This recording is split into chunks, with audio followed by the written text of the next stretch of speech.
Congressman, always good to have you. What do you make of these restrictions right now on those traveling from Brazil? I would suspect that there more could follow. Where are we going with this, you think?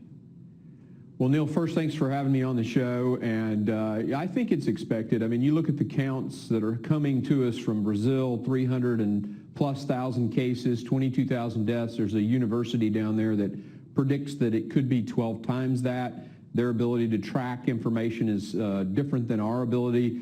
I mean, if you do 12 times that or even 10 times that, that's 200,000+ deaths. So it's appropriate, and it's very consistent that the president would put this restriction on. You know, we're watching their curve very closely, watching the other curves really all across the world. And it's appropriate at this time to kind of hold off on non-U.S. citizen travel from Brazil. We already know that visits from China and points Far East, of course, are already in danger of being, cut down and very, very low going forward. Do you see anything to change that, or do you advocate that now, since it seems to be over the worst of it, we can entertain allowing more into this country, or are things so bad now's not the time to consider?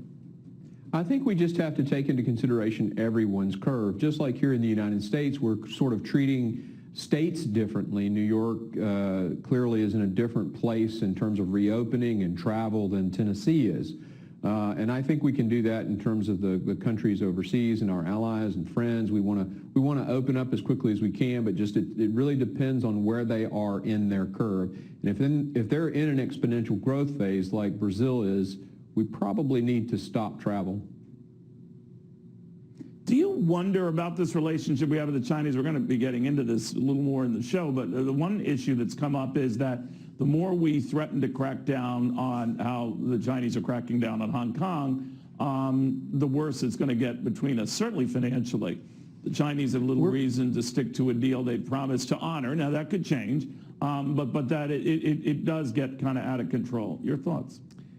Well, we're already in a great power competition with China, and if you use the DIME paradigm, diplomatic, informational, military, and economic, we've been in economic warfare almost with China for many years, and we didn't even know it. The case of Motorola is an excellent example. $17 billion company. They share their IP information with Huawei. They undercut them with government subsidies from China, and the company's basically scrapped in 2011 for $900 million. 50,000 Americans lose their job, $2 or $3 billion off the GDP of the United States. That's what fuels our military. That's what allows us to provide national security. So, I mean, there's been a great power competition for a very long time. With Xi Jinping, it's like it's gone exponential. And it's informational, cyber, hacking, all this stuff. So the way they've handled COVID, only icing on the cake to a big problem. If China wants a great relationship with the United States, they've got to start acting like a friend. And, the way they handled COVID is just more concerning, and their response to our response to that is even worse. All right, we'll watch it closely. Congressman, thank you.